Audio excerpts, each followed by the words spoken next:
Boa tarde a você, telespectador da TV Brasília. Está entrando no ar o programa Tribuna Livre.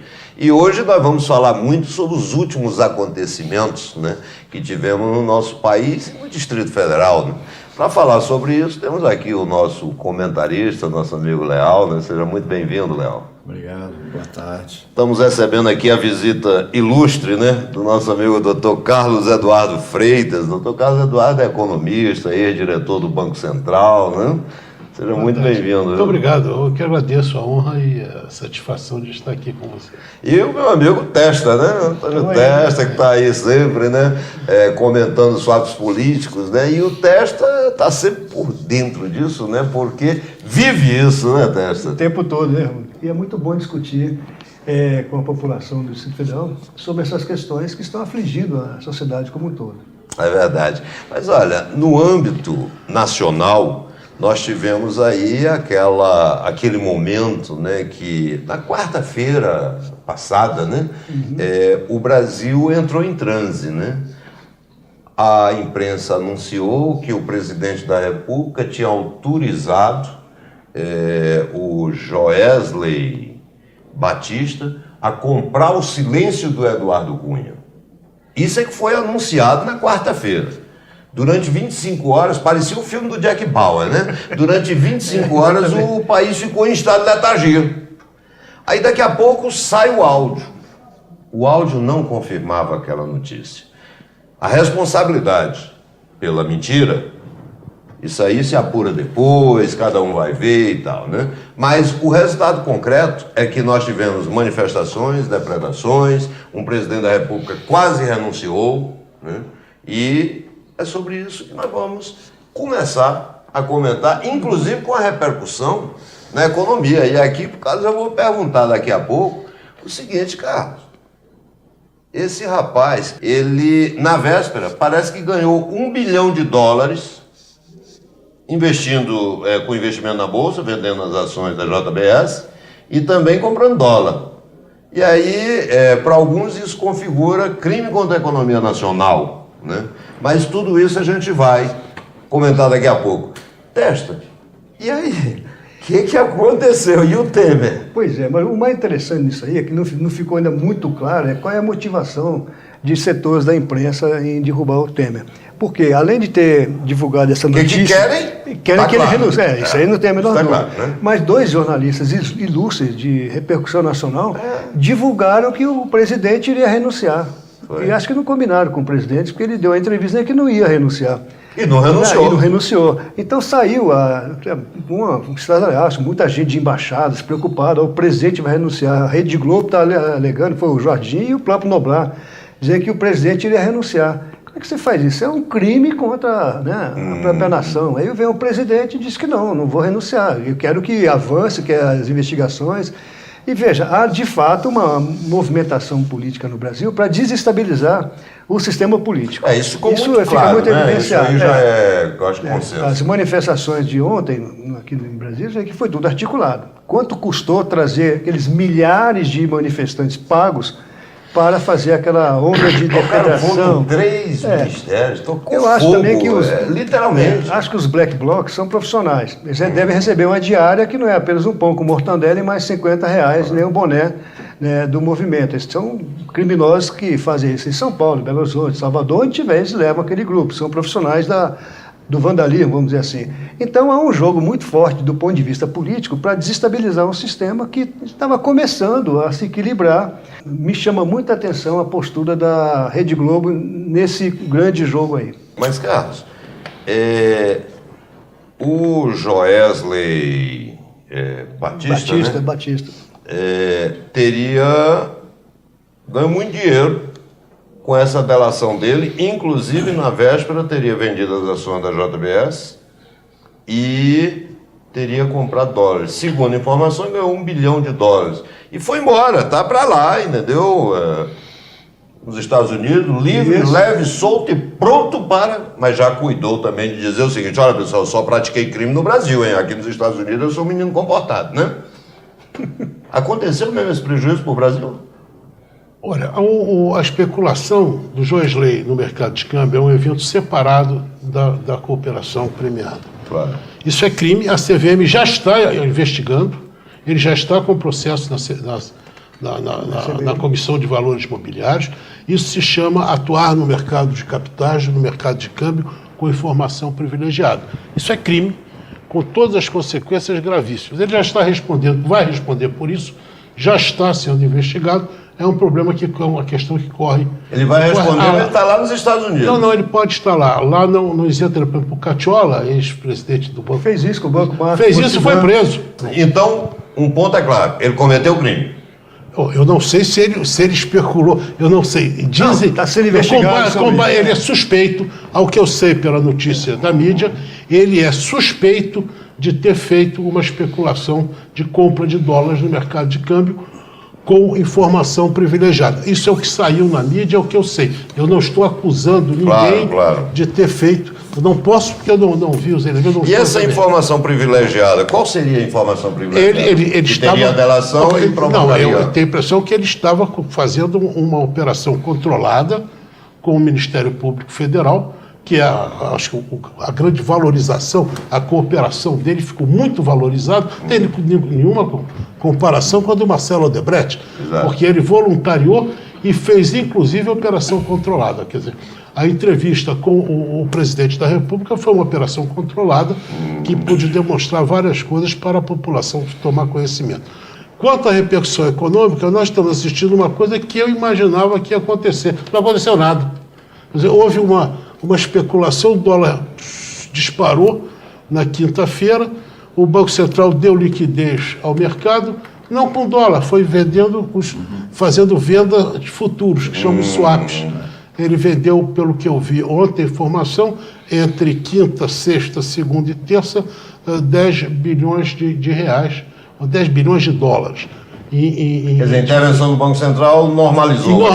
E já aconteceu. E equilibrou. Exato. E já isso foi segundo terço. Na quarta-feira, já o mercado, inclusive o dólar caiu e o Banco Central não fez intervenção nenhuma.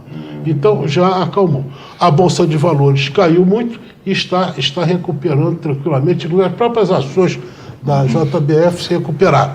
E o Focus, que é a pesquisa Focus semanal do Banco Central.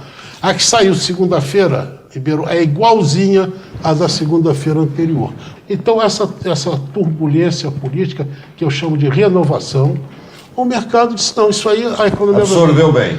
Absorveu bem. Muito bem. Leal. Eu estou aqui observando porque as duas posições. Economia comenta política, então... porque eu estou prestando atenção à conversa, extremamente bem colocada pelo Testa, pelo Carlos. Eu tive a oportunidade de ser superintendente da CVM por 3 vezes. E a gente sabe exatamente o que acontece, o que é que a CVM faz. Ainda mais hoje, com a tecnologia que nós temos, ela tem um acompanhamento gráfico de qualquer alteração em determinado tipo de papel, ou no próprio dólar, não é isso? O dólar tem mais uma responsabilidade de Banco Central, mas ele está inserido lá no contexto como também uma commodity, né? Tudo. Por que aquela ação, naquele exato momento, ela saiu do padrão de compra e venda? Numa situação dessa, a CVM, quando é gritante, ela vai procurar pesquisar, dar um foco àquele aspecto, para sentir por que isso ocorreu. E o que é que acontece? Pode ter sido que ele, sabendo das coisas que iam acontecer, o que é que ele faz? Ele, então, se manifesta e faz a compra de dólar, porque previa que com aquela notícia que ele ia dar, não aconteceu nenhum fato econômico que justificasse isso. Nada, não houve alteração na economia. A economia está caminhando no passo que ela está conseguindo caminhar, de recuperação, né? Aí, pronto, isso vem à tona. Aí entra, naturalmente, aquilo que faz com que o mercado sobreviva, que é a figura importante, que ninguém gosta, acha que não, do especulador. Não é? No bom sentido. O especulador é fundamental. Fundamental para que o mercado exista, senão não teria. Para qualquer mercado. Você quando compra uma casa, você está especulando, porque ela pode desvalorizar. Então, quer dizer... É a operação que que você não fecha do outro lado. tenha dúvida. Você Aqui no trabalha, Brasil você tem opera Cadê o malvado preferido? Pronto, não é Mas aqui no importante. Brasil tem certas expressões Sim, que são mal a colocadas. população foi mal colocada, Por a exemplo, população interpreta exatamente lobby, especulador, o empresário, é visto como um né? demônio, uma coisa assim. Empresário é demonizado. Isso então são o Leão coisas tem que- toda a razão, quer dizer, aí você tem a especulação, digamos, correta e tem o uso de informação privilegiada. E aí São duas totalmente Totalmente diferente. E essa é que está registrada. Aí você se antecipa, compra uma carga pesada de dólar, porque você sabe que aquilo que você vai falar, porque tem pessoas que ela falando, agora, você foi diretor do Banco Central, você sabe que em algum momento você não podia dizer absolutamente nada do que você estava Exatamente. tratando. Claro. Se você dissesse, tanto é que o Banco Central, o que é que ele faz? Em algum Aí é momento, questão da pessoa, né? pessoa, É, a você pessoa pode que por trás passar uma tem a informação, não- eu dizer, testa, compre a ação X, porque amanhã eu vou dar uma declaração e esse papel vai lá para cima, entra agora. Isso é uma forma. Não, tem várias formas. Isso é a conduta errada de quem detém o poder da administração naquele momento. Muito bem esclarecido, mas eu tenho aqui uma pauta extensa, tá? E digo uma coisa, e a imunidade que a Procuradoria-Geral da República deu para o Os batistas. Caguete Jeca? Mas eles também têm problemas nos Estados Unidos. Tá? Eles têm problemas com a justiça norte-americana, têm problemas de lei antitruste. Desde que eles compraram a SWIFT, eles sofreram uma pressão enorme dos stakeholders locais, aqueles que são concorrentes deles lá também, para impedissem que eles se tornassem controladores do mercado, essa loja dos cartéis. Então eles têm muitos problemas para serem resolvidos ainda. Aqui no Brasil ficou muito ruim, porque o tratamento dado ao Odebrecht e aos outros delatores Foi ficou muito privilegiado, né? Eles se anteciparam. E aí, Amudio, o que eu acho que é mais importante de tudo isso é que a gente tem essa lógica de que a economia vai bem para determinados setores do mercado, né? Principalmente o mercado financeiro vai. Mas nós não podemos esquecer que as duas grandes reformas que estão impactando o Congresso, que é a trabalhista e a da Previdência. Primeiro, a trabalhista, o que está mais por trás é o jogo dos grandes sindicatos. O com a sindicato disputa quer continuar recebendo do imposto sindical, que são, se não me engano, 16 bilhões de reais ano, e não prestam contas. Não prestam contas. Eles foram contra o Tribunal de Contas da União fazer as auditorias. E propuseram, eu me lembro muito bem dessa discussão à época, comandada pelo deputado Paulinho, da Solidariedade, da Força Sindical, que criassem um Conselho Nacional do Trabalho, mas que eles indicassem os conselheiros. Quer dizer, você pega o galinheiro, coloca lá dentro e entrega a raposa para gerenciar. Ou seja, e era o ex-senador Dornelles, que é o vice-governador do Rio de Janeiro, que era o responsável por esse projeto. Não avançou, evidentemente. E a Previdência, por conta das corporações no Brasil. Tá? Alguém perde, alguém ganha. Então, nesse jogo de ganha e perde, se um grupo ganha muito, o outro perde muito, não vai ter várias consenso. categorias já estão não vão passar. fazendo lobby, usando a expressão lobby no pior sentido, fazendo lobby para ficar fora da reforma da Previdência. E o próprio presidente Temer já declarou que não é uma tragédia se essa reforma no passado, da forma que eles propuseram. Quem sabe que propuseram? Na minha avaliação, o que está por trás disso tudo aí é a transferência, acho que nós já falamos aqui, da Previdência para o sistema privado.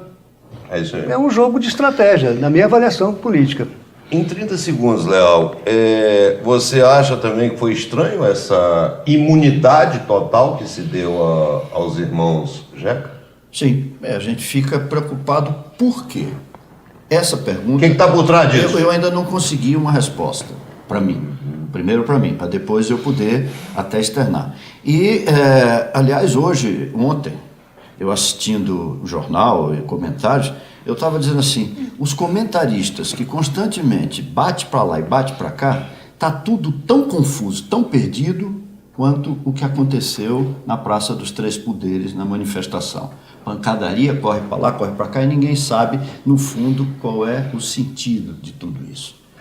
Carlos, o Leal teve 30 segundos, você tem 10, tá? Não acha estranho esse acordo? Não acho, não. Agora, evidentemente, não é da minha seara. Seguinte, a cooperação premiada, eu chamo de cooperação, é muito importante. É ela que derruba as máfias. O prêmio dela é uma negociação entre o que o cooperador oferece e a mercadoria oferecida e o preço a ser pago. Então, por exemplo, o exemplo do Odebrecht é completamente diferente. O Marcelo resistiu, tentou por todas as maneiras não cooperar com a justiça, tentou, ameaçou, tentou todas as formas, até que resolveu cooperar e só colocou o passado. Então isso tem um valor. O Joesley, ele voluntariou, se antecipou, antes de ser preso, se dispôs a cooperar com a justiça e entregou o futuro, inclusive participando de operação. Claro, tudo controlado. Então, agora, a Procuradoria tem que ser, ela tem que prestar contas. Isso que o Testa falou, ela tem que prestar contas, ela tem que explicar isso direitinho. Agora, em princípio, eu vejo com normalidade, porque aparentemente o que ele entregou é muito importante para o Brasil. Muito bem. O último tópico. Vazamento de áudio do jornalista Reinaldo Azevedo. Deixa eu explicar para o nosso telespectador. O jornalista, ele tem fontes. Eu aqui, por exemplo, estou apresentando no Tribuna Livre. Tem pessoas que me dão informações, né, e pedem para ficar no anonimato. Faz parte do jogo. Essa situação tem proteção constitucional. O Reinaldo Azevedo estava conversando com a Andréa Neves, né, que é a irmã do Aécio Neves, por telefone. Assunto sem nenhuma relevância para nenhum tipo de investigação. Estava conversando num festival de coisa lá e tal, mas que não tinha nada a ver.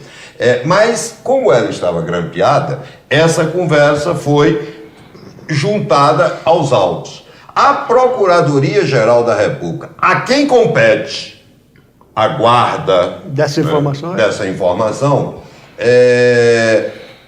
não pediu que ela fosse excluída, essa conversa fosse excluída dos autos.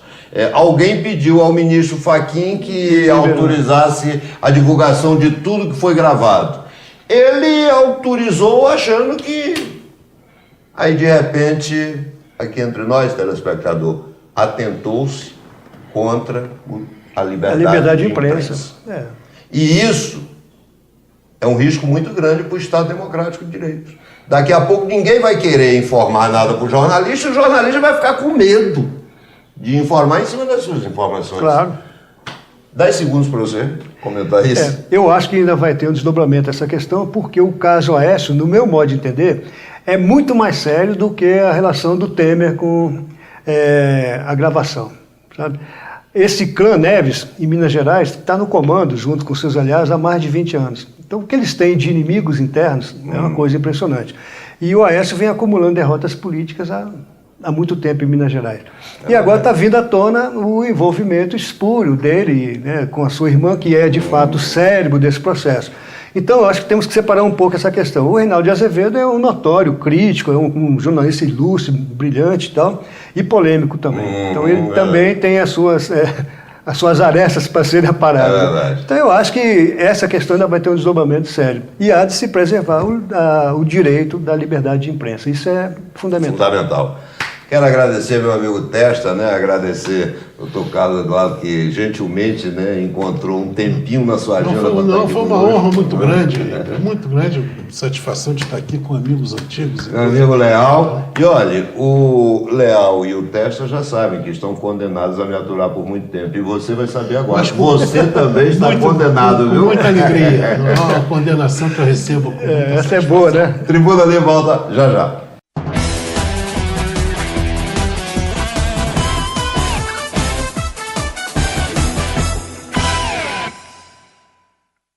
Estamos de volta com o Tribuna Livre. Agora vamos falar um pouquinho sobre futebol. Mais especificamente, vamos falar sobre uma escolinha de futebol que faz o maior sucesso lá em Sobradinho, né? Que é a escolinha de futebol do nosso amigo Laeste, né? Mas o Laeste está aqui do lado, entendeu? Do futuro centroavante do Fluminense, João Lucas. Seja muito bem-vindo, viu, João? Obrigada. E aí, Laeste? Bom, graças a Deus, como o senhor falou, né? Sucesso Sobradinho. Há 22 anos a gente nessa batalha... 22 anos 22 nessa anos. batalha, hein? 22 anos. E que trabalho bonito. De não muito é toda a sucesso. sua presença não, viu? Eu sei porque o senhor já nos fez muitas visitas, né? É verdade. E acompanhou o nosso trabalho. São 22 anos de sucesso, onde a nossa escolinha detém hoje dos maiores títulos de Brasília e do Brasil. A nossa escolinha é campeã sul-americana e campeão da Copa Mercosul, em São Paulo e no Paraná. Temos todos os títulos de Brasília, Copa Agape, Copa Dente de Leite, Copa Candanga, nós temos todos esses títulos, né? E a gente faz trabalho, e depois que a gente teve a parceria com a corretora Seguros BRB, que patrocina a nossa escolinha, que é importantíssimo, a nossa escolinha é totalmente gratuita. E você está tendo apoio lá do governo para poder... A nossa escolinha funciona dentro do ginásio Esportes. Dentro né? do ginásio, Nós né? temos 4 núcleos, no ginásio Esportes, no condomínio Alto da Boa Vista, no condomínio Morada dos Nobres e na quadra 1, onde a gente agrega aquelas crianças lá da quadra 1, da quadra 3, do Denox, do setor de indústria, que não podem subir para o ginásio Esportes. Entendi. Então a gente agrega as crianças. Nós temos hoje cerca de 400 crianças. Ah, não, eu quero mais falar com você não. Quero falar com esse centroavante nosso aqui, do Fluminense. E aí, João Lucas, tudo bem? Tudo. O que você anda fazendo? Sonha mesmo em futebol profissional? É meu sonho, eu sempre quis, desde pequeno, ser jogador. É, né? E me diga uma coisa, você joga de quê? Assim, no campo, eu jogo mais na frente, como centroavante. Gosta de Aí fazer na- gol, né? Tá. Aí na quadra eu jogo mais recuado, jogo mais atrás. Tá. Mas me diga uma coisa, você torce pra qual time? Cruzeiro. Esse é mais cruzeirense do que eu, deputado. É mais cruzeirense que você, né? Ele tem o site. É um do caso Cruzeiro. perdido, então. Não, o sonho dele é jogar no Cruzeiro, né? Eu sempre falei, estava até conversando, que eu faço para ele isso aí com muito amor, né? Hoje a gente tem muitos jogadores jogando nos times grandes, que passaram pela escolinha. Eu Nós sei temos jogador disso. até na Europa. Né? Beleza. Então ele vê isso e empolga. E a gente é muito exigente. Eu falo para ele. Você pensa que tem dia que ele tem regalia? Não. Tem dia que ele não treina. Tá lá direto. Não, mas tem dia que não treina. Se não for bem na escola, se não for um menino bem comportado, não. Não. treina. A gente tem que ter, né, determinação e ele tem que saber que o esporte não é só ali dentro da quadra. Então não é só escolinha de futebol, é escola de cidadania. A gente tenta fazer cidadania. Porque Parece. o importante nosso lema não é criar um atleta profissional, é criar cidadãos. É isso aí, Laerte. Olha, parabéns pelo trabalho, agradeço muito, agradeço a você. A gente que viu, agradece a oportunidade. E espero, entendeu, que lá na frente, daqui, quem sabe, uns 8 anos, né, a gente esteja lá na arquibancada vibrando, entendeu, com os gols do João Lucas, viu? Tá bom? Tomara, tá certo, é isso aí. Mas agora nós vamos continuar falando de futebol, entendeu? Vamos falar um pouquinho também com nossos amigos Everson Cordeiro e o Alan, né? O Alan apareceu, pessoal. Estão vendo aí o Alan? Lembra aquela música? Ele voltou. Eu o voltei. Boêmio voltou Agora pra ficar. novamente. Não sei, né? Everson, a gente ficou muito feliz com o retorno Com dele, não foi? certeza, porque o homem está de Há volta, quanto né? tempo? Alan Guilard pronto para trazer informações quentíssimas dos Não, bastidores do mas futebol calma lá. Brasília. Faltei uma semana na semana passada. Mas é não porque teve pra nós é esporte. uma eternidade. Ah, a que bom. saudade é enorme. Fico lisonjeado né, de saber que eu né? faço tanta falta, assim, né? Obrigado, né, pela moral que vocês me dão. Tá bom, me diga uma coisa, esse tempo que você passou ocioso aí, o que você juntou de informação? Conta pra nós, Ah, ué. o que eu tenho pra trazer pra vocês é o seguinte: o tanto que eu fiquei feliz, fiquei satisfeito e emocionado em saber que o futebol brasileiro ainda vive com aquela final da Copa do Nordeste. O que nós vimos no estádio da Fonte Nova foi assim. Bahia e Esporte. Bahia e Esporte, foi algo de extraordinário. 40 mil pessoas, 41 mil lotado. pessoas, lotado, o pessoal fazendo uma festa digna realmente de uma Champions League, por isso é chamada Lampions Quer League. dizer, o né? Bahia é o campeão do Nordeste brasileiro. E com gol de brasiliense. E com gol de O Edgar brasileiro, Júnior fez é. o gol da E vitória. que golaço, hein, pô? O Que cara golaço, um enganou gol o bonito. coitado do zagueiro, né? Terceiro título do Bahia na Copa do Nordeste, né? Tinha sido campeão em 2001, 2002, 15 anos de espera, mas a torcida do Bahia fez uma festa sensacional de arrepiar. O jogo foi muito bom, ficou aberto até o final, porque se o Sport empata o jogo, a decisão seria nos pênaltis. Mas parabéns aí ao Bahia, porque realmente foi o grande Uma campeão do campanha Nordeste. extraordinária do Bahia, né? Isso. Mereceu vencer a competição. Desde o início foi considerado um dos favoritos e fez por merecer realmente. E o Bahia deu sorte, né? Porque o River foi interrompido o seu caminho, né? Eu acho que o até a River foi final, né? interrompido o seu caminho de chegar ao Mundial. como Aliás, foi foi no falado grupo do aqui. Bahia, não foi? Foi pro Bahia. Foi, o Exatamente. River, Exatamente. Bahia Ou seja, caiu. caiu pro campeão, o River. Exatamente. Só Bahia- podia ser. Só podia Bahia ser. carimba passaporte para a Copa Sul-Americana do ano que vem e para a Copa do Brasil já na fase de oitavas de final, né? Por conta desse título regional. Parabéns ao Bahia, entendeu? Bahia campeão do Nordeste, um time de tradição gigantesco no futebol brasileiro, como é também o Vitória, como é o Esporte Clube do Recife, o Clube Náutico Capibaribe, o Santa Cruz, entendeu? O River Esporte Clube, o Moto Clube, o Paysandu, o Remo. Quer dizer, são times, né, que ajudaram a escrever a história do E futebol. que né? merecem ter seus destaques, né? Porque são, como você falou, são times de tradição no futebol brasileiro. Futebol nacional. Exatamente. Mas olha, olha, além do Bahia, nós tivemos aí também, né? E eu acho que é importante a gente falar um pouco, né? Dos times candangos na Série D, né? Vamos lá, vamos falar dos dois times candangos, que é o Lusiana e o Ceilândia. Pela primeira vez, é inédito em que as duas equipes começam vencendo na Série D. O Ceilândia venceu por 1-0 o Anápolis dentro de casa, e já o Lusiânia venceu por 1-0 fora de casa a Aparecidense. Do grupo A11, que é o grupo considerado a Aparecidense favorita do grupo. Seria favorita, né? Mas já começou perdendo, exatamente. Né? E hoje à tarde tem o primeiro jogo do Lusiana em casa, né? Contra o União Rondonópolis. Às 16 horas nós temos aí no Serra do Lago. Com e o Ceilândia joga amanhã, né, de fazer o segundo resultado positivo e as duas equipes caminharem para uma provável classificação para o futebol de Brasília continuar sonhando com essa possibilidade de, quem sabe, o acesso vir para a Série C, né? Tomara que as duas equipes, né? Assim esperamos. É verdade, é verdade. E me diga uma coisa, tem algo do Crespon também, né? Crespon está aí liderando o grupo 2 da Série A2 do Campeonato Brasileiro Feminino. Pela primeira vez na edição desse Campeonato Brasileiro, da Série A2. Quer dizer, tanto da Série A1 quanto da Série A2. Primeira edição esse ano. E o Crespon vem liderando. 3 jogos, 3 vitórias. Líder absoluto do grupo. E muito forte candidato a passar para a próxima. Quer dizer, Brasília é um celeiro. Brasília tem tudo para ser vencedor, né? Só precisa a gente organizar direitinho, a gestão, né? Dentro e fora de campo, para que realmente a gente possa ter, na elite do futebol feminino, masculino, algum representante do futebol de Brasília.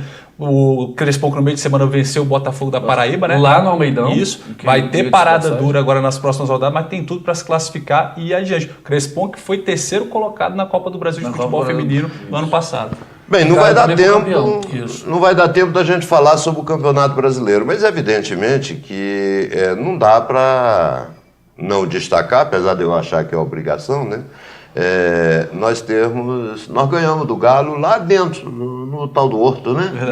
Caiu no morro! Ih, rapaz, me traí. O Fluminense, que ninguém sabe que eu torço pro Fluminense, né? Ninguém sabe. Por isso que eu me ausento. É por esses comentários que eu me ausento, às vezes vocês não sabem por quê, né? Ele não suporta ver o Fluminense brilhar. É por isso que diz que a luz, ela apaga as trevas. Essa foi boa. Mas meu Mengão tá na cola. Não, meu Mengão não, o Flamengo tá na cola. O Flamengo tá na cola. O Flamengo tá na cola. Agora aqui entre nós foi uma senhora vitória, porque o Fluminense não ganhou de qualquer time fora de casa, não. O Fluminense ganhou do candidato ao título, Atlético Mineiro, fora de casa e nos últimos 20 minutos jogando com 10. E falando sério, alguns programas atrás, eu falei, não coloquei o Fluminense como um dos favoritos ao campeonato. Hoje, eu vejo que aquela molecada do Fluminense que vem sendo trabalhada há algum tempo, eles colocam o Fluminense como um dos favoritos ao campeonato. Não sei se é o título, mas lá na ponta, para brigando na cabeça. Brigando pela Libertadores, com certeza o Fluminense entra esse ano. O Abel tem que resolver o problema defensivo do Fluminense, que é uma defesa que oscila muito, tem levado gols que de repente podem ser evitados. É uma defesa furada, na verdade, né? Perdeu o Sornosa, um jogador muito importante para o Fluminense, mas já havia perdido por um tempo jogadores importantes e o Scarpa, e tem conseguido reagir bem. Então que o Fluminense parece que o Sornosa e o Scarpa, que tem características muito parecidas, né? Parece que eles combinaram, né? Primeiro machucou o Scarpa, aí ele volta. Isso. Aí agora é o Sornosa que machuca. Pra ninguém ficar ser titular absoluto, né? Os dois têm que ficar assim. Quer dizer, resolver o problema do Abel sem o Abel precisar pensar muito, né? Exatamente. Que coisa, né, rapaz? Pois é, mas o futebol brasileiro está realmente muito bonito. A gente tem visto o surgimento de inúmeros jogadores. O Brasil é extraordinário para revelar grandes jogadores. Realmente não é à toa que nós somos o país do futebol, né? Exatamente. É uma pena que nós não temos uma legislação que impede essa molecada de ir embora com 16 anos de idade, como está acontecendo no Vinícius Júnior, né? Quer dizer, tinha que garantir aí que só pode sair com 23 anos, depois de jogar 2, 3, 4 temporadas. Né? E o Flamengo fechou com o Real Madrid com um acordo de que ele só vai depois de julho do ano que vem. Eu, sinceramente, eu duvido muito. Eu tenho a impressão que vai ficar igual Zumbi. Ficou aquele Gerson do Fluminense, lembra? Que foi vendido, aí não botava a canela com medo de... Enfim... A gente não sabe exercício de futurologia, mas o importante é o seguinte: o Brasil é o maior produtor de craque do mundo. É verdade. Então, o nosso campeonato. Que a legislação possa ser modificada para que possa segurar esses jogadores importantes o mais tempo possível nos clubes, até para criar identificação, né? E depois vai para fora. Bem, quero agradecer meu amigo Everson, saudar com muita alegria o retorno, né, do meu amigo Alan, né? Alan, você é sempre bem-vindo, entendeu? Isso é muito bom Só saber. precisa que a gente dê uma disciplinada, avisar ele o dia da gravação e tudo, para ele aparecer, né? Quero agradecer a você, telespectador da TV Brasília, que nos prestigia sempre, né? E dizer que sábado que vem, se Deus permitir, estaremos juntos novamente.